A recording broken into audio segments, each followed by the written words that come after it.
കഴിഞ്ഞ ദിവസം ഞാൻ കാറിൽ യാത്ര ചെയ്തപ്പോൾ റേഡിയോയിലൂടെ ഒരു കഥ കേട്ടു.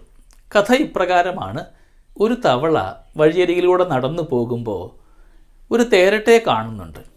പെട്ടെന്ന് തേരട്ടയെ കണ്ടപ്പോൾ വളരെ ആശ്ചര്യത്തോടു കൂടെ അതിൻ്റെ കാലുകളെ നോക്കുകയാണ്. ഒരുപാട് കാലുകൾ ഈ തേരട്ടയ്ക്കുണ്ട്.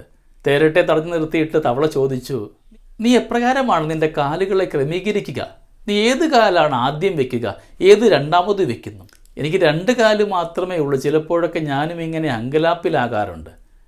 ഈ തവളയുടെ ചോദ്യം കേട്ടിട്ട് തേരട്ട അന്ധാളിച്ച് നിൽക്കുക. കാരണം ആദ്യമായിട്ടാണ് അങ്ങനൊരു ചിന്ത ഈ തേരട്ടയ്ക്കുണ്ടാവുക.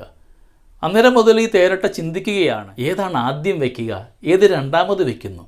ഇങ്ങനെ ആശയക്കുഴപ്പത്തിലായ തേരട്ടയ്ക്ക് ഒരടി പോലും മുമ്പോട്ട് വയ്ക്കുവാനായിട്ട് സാധിക്കുന്നുമില്ല. ഇത്രയും കാലവും ഈ തേരട്ട സുഗമമായിട്ട് യാത്ര ചെയ്യുന്നുമുണ്ടായിരുന്നു. തേരട്ട വഴി കാത്തിരിക്കുകയാണ് തവള തിരിച്ചു വരാൻ വേണ്ടിയിട്ട്. തിരിച്ചു വന്ന തവളയോട് പറയുകയാണ്, നീ മേലാൽ ഇനി ഒരു തേരട്ടയോട് പോലും ഇപ്രകാരമുള്ള ചോദ്യം ചോദിക്കരുത്. ഞാൻ സുഗമമായിട്ട് യാത്ര ചെയ്തു വരികയായിരുന്നു. നിൻ്റെ ചോദ്യം എൻ്റെ യാത്രയ്ക്ക് തടസ്സമുണ്ടാവുന്നു.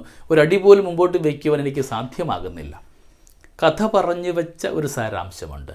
നമ്മുടെയൊക്കെ ജീവിത ഇടങ്ങളിൽ നാം കേൾക്കുന്ന എല്ലാ ഭാഷയ്ക്കുമൊന്നും നാം ഉത്തരം കൊടുക്കാൻ വിളിക്കപ്പെട്ടവരൊന്നുമല്ല. തീർച്ചയായിട്ടും തിരുത്തപ്പെടേണ്ടവയൊക്കെ തിരുത്തപ്പെടുക തന്നെ വേണം. എന്നിരുന്നാലും എല്ലാ ഭാഷയ്ക്കുമൊക്കെ നാം ഇങ്ങനെ ചെവി കൊടുക്കുമ്പോഴാണ് നമ്മുടെ ജീവിതത്തിൽ സുഗമമായ യാത്രകൾ പലതും തടസ്സമായിട്ട് മാറുക. മുമ്പോട്ടുള്ള ജീവിത ഇടങ്ങളിലൊക്കെ അനുഗ്രഹത്തിൻ്റെ പാത സ്വീകരിക്കുവാനായിട്ടും ദൈവത്തിൻ്റെ ശബ്ദം കേട്ടുകൊണ്ട് ദൈവികമായ നന്മ മാത്രം നമ്മുടെ ജീവിതത്തിൽ ഉണ്ടാകുവാൻ നമുക്ക് നമ്മുടെ ജീവിതത്തെ മാറ്റിവെക്കാം. 2025 എല്ലാ കൃപാവരങ്ങളെയും നന്ദിയോടെ സ്മരിക്കാം. നല്ല ദൈവമേ, നാളെയുടെ പ്രഭാതവും ഏറെ അനുഗ്രഹത്തിൻ്റേതാകുവാൻ, നിൻ്റെ കൃപയാൽ എൻ്റെ ജീവിതവും എൻ്റെ സ്വപ്നങ്ങളുമൊക്കെ അനുഗ്രഹമാകുവാൻ, പുതിയ പ്രതീക്ഷയുടെ ദിനങ്ങളിലൂടെ കടന്നു പോകുമ്പോൾ നിൻ്റെ കൃപാവരം എൻ്റെ കൂടെ ഉണ്ടാവട്ടെ എന്ന് നമുക്ക് പരസ്പരം പ്രാർത്ഥിക്കാം. നമ്മുടെ ഒന്നിച്ചുള്ള